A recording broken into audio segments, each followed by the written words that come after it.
கற்கோயில்கள். கடல்மல்லை என்கிற மகாபலிபுரத்தில் தெற்கு திசையில் வரிசையாக 5 குன்றுகள் இருந்துச்சு. அதில் 3 குன்றுகளில் நிறைய சிற்பிகள் வேலை பார்த்துட்டு இருந்தாங்க. ஒவ்வொரு குன்றுலையும் குடைஞ்சு கோயிலாக மாற்றிட்டு இருந்தாங்க. அந்த சிற்பிகள் எல்லாம் தங்குறதுக்கு சின்ன சின்ன வீடுகள் அங்கே நிறைய இருந்துச்சு. அந்த சிற்ப வேலைகள் நடந்துட்டு இருந்த குன்றுகளுக்கு நடுவில் ஒரு கல் யானை ஒன்று கம்பீரமாக நின்றுட்டு இருந்துச்சு. அந்த யானைக்கிட்ட சக்கரவர்த்தியும் நரசிம்மரும் நின்றுட்டு இருந்தாங்க. இதே இடத்துல 7 வருஷத்துக்கு முன்னாடியும் இவங்க இப்படி நின்றுட்டு இருந்தாங்க. ஆனால் அப்போது அது வெறும் குன்றுகளாகவும் பாறையாகவும் மட்டும்தான் இருந்துச்சு. அப்போ நரசிம்மர், அப்பா அந்த பாறையோட நிழலை பாருங்க, யானை மாதிரியே இருக்குதுன்னு சொன்னார். அதை பார்த்து மகேந்திரவர்மருக்கு ஒரு ஐடியா வந்துச்சு. நரசிம்மரை கட்டி பிடிச்சிட்டு எவ்வளோ ஒரு அதிசயத்தை கண்டுபிடிச்சி சொல்லியிருக்க தெரியுமா, இதோட மகிமை என்னன்னு உனக்கே தெரியாதுன்னு சொன்னார். 12 வயசான நரசிம்மர் இன்னொரு குன்றோட நிழலை பார்த்து கோவில் மாதிரி இருக்குன்னு உற்சாகமாக சொல்லிட்டு இருந்தார். ஆமாம் நரசிம்மா, ஆமாம், இந்த 5 குன்றுகளையும் 5 கோவிலாக்குவோம். இங்கே இருக்க குட்டி குட்டி பாறைகளை யானையாகவும் சிங்கமாகவும் நந்தியாகவும் மாற்றுவோம். 1000 வருஷத்துக்கு அப்புறம் இந்த துறைமுகத்துக்கு வரவங்க எல்லாரும் பிரமிச்சு போகிற மாதிரி இந்த துறைமுகத்தை ஆக்குவோம்னு சொன்னார். சீக்கிரமே அந்த இடத்துக்கு சிற்பிகளை வர வச்சு வேலையும் ஆரம்பிச்சிட்டாரு. அப்போ ஆரம்பித்த இந்த சிற்ப வேலை இப்போ வரைக்கும் நடந்துட்டுருக்கு. நரசிம்மா, இந்த யுத்தம் இப்போ வந்ததில் எனக்கு சந்தோஷம்தான். ஆனால் இந்த சிற்ப வேலைகள் பாதிலேயே நின்றுருமேன்ற கவலை தான் இருக்குது. கன்னியாகுப்ஜத்தில் ஹர்ஷவர்த்தர் வருஷம் உற்சவம் நடத்துறதை பற்றி கேள்விப்பட்டிருக்கேல?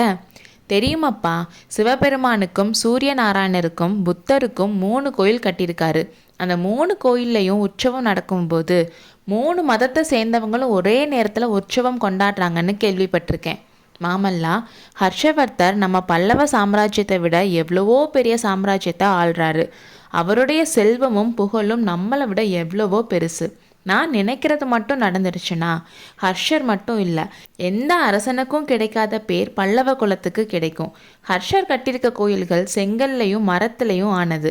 ஒரு 100 வருஷம் ஆச்சுன்னா அது சிதைஞ்சு போயிடும். ஆனால் கல் கோயில்களுக்கு அழிவென்பதே கிடையாது. அப்பா, இந்த கோயிலில் சிவன், பார்வதி, விநாயகர், முருகன், சண்டிகேஸ்வரர் இந்த 5 தெய்வத்தோட சிலை தானே வைக்க போகிறீங்க? இல்லை நரசிம்மா, ஹர்ஷவர்த்தரை விட பெருசாக ஒன்று பண்ண போகிறேன். தமிழ்நாட்டில் பரவி இருக்கிற 4 சமயங்களுக்கும் 4 கோவில் வைக்க போகிறேன். ஒரு கோயிலில் சிவனும் பார்வதியும், 2வது கோயிலில் திருமாலும் திருமகளும், 3வது கோயிலில் புத்த பகவானும், 4வது கோயிலில் சமண சமயத்தை சேர்ந்த மகாவீரர் இருப்பார். நரசிம்மா, நான் சமண மதத்திலிருந்து சைவ மதத்துக்கு மாறினதே மதங்களுக்கு நடுவில் ஒரு சமரசத்தை உருவாக்கத்தான். சைவ மதம் மற்ற மதங்களையும் சமமாக பார்க்க கற்றுத்தருது. ஆனால் மற்ற மதத்தில் அப்படி இல்லை. அதனால தான் நான் சைவ மதத்துக்கு மாறினேன். அப்போ தான் நம்ம ராஜ்யத்தில் இருக்க மற்ற மதங்களுக்கும் சமமான கௌரவம் கொடுக்க முடியும்னு நினச்சேன். இதெல்லாம் சொல்கிறதுக்கு புத்தர்களுக்கும் சமணர்களுக்கும் என் மேலே இருக்க கோபம் குறையட்டும்னு நினச்சேன். அதுக்குள்ளே சமண முனிவர்கள் அவசரப்பட்டு எல்லாத்தையும் கெடுத்துட்டாங்க. அவங்களால வந்தது தான் இந்த யுத்தம். காஞ்சியிலிருந்து வெளியேறின சமண முனிவர்கள் சும்மாலாம் இருக்கலை. நம்மளோட நண்பர்களை கூட விரோதிகளாக ஆக்கிட்டாங்க. கங்கை பாடி துர்விநீதனோட அப்பாவுக்கு முடிசூட்டினது யார் தெரியுமா? உன் பாட்டனார் சிம்ம விஷ்ணு மகாராஜா தான். அந்த துர்விநீதன் இப்போ சளுக்கர்கள் கூட சேர்ந்துட்டான்.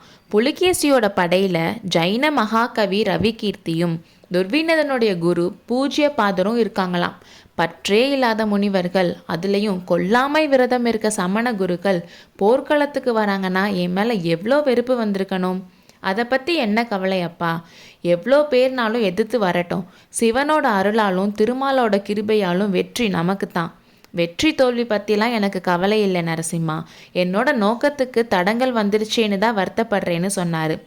அப்பா, 5வது கோவில் எந்த தெய்வத்துக்குன்னு நரசிம்மர் கேட்டார். வெளிநாடுகளில் கொஞ்ச நாளாக புதுசாக ஒரு மதம் பரவிட்டு இருக்கான். அதை உருவாக்குனவரோட பேர் ஏசு கிறிஸ்துன்னு சொல்கிறாங்க. இன்னும் அதை பற்றி முழுசாக எனக்கு தெரியலை. தெரிஞ்சதுமே அந்த புது மதத்தோட தெய்வம் எதுவோ அதை அந்த 5வது கோவிலில் வச்சிடலாம். ஆனால் இதெல்லாம் பகல் கனவாக போயிடும் போலையே. ஏன் பகல் கனவாக போகணும்? யுத்தம் வரனால சிற்ப வேலைகள் ஏன் நிற்கணும்? நிற்காமல் நடக்கணும்னு தான் ஏன் ஆசை. யுத்தம் முடிகிறதுக்குள்ளே இந்த 5 கோயிலும் முடிஞ்சிடணும்னு ஆசைப்பட்றேன். அதனால தான் ஆயனரை இன்னைக்கு இங்கே வர சொல்லியிருக்கேன். அவர் நடுக்காட்ட போய் உட்காந்துருக்கனால இங்கே வேலையெல்லாம் மெதுவாக நடக்குது. அவரை இங்கேயே தங்க சொல்லி வேலையெல்லாம் சீக்கிரம் முடிக்க சொல்ல போகிறேன். அதோ ஆயனரும் வந்துட்டாரேன்னு மகேந்திரர் சொன்னார். நரசிம்மர் ரொம்ப ஆவலாக திரும்பி பார்த்தாரு. அவரோட ஆவல் நிறைவேறிடுச்சு. பல்லக்கில் ஒரு பக்கம் ஆயனர் எட்டி பார்த்துட்டு இருந்தார். இன்னொரு பக்கம் பட்ட பகலில் நிலா ஒன்று பிரகாசிப்பது போல இருந்துச்சு. அந்த நிலா சிவகாமி தானே சொல்லவும் வேணுமோ? அடுத்த அத்தியாயத்தில் சந்திப்போம்.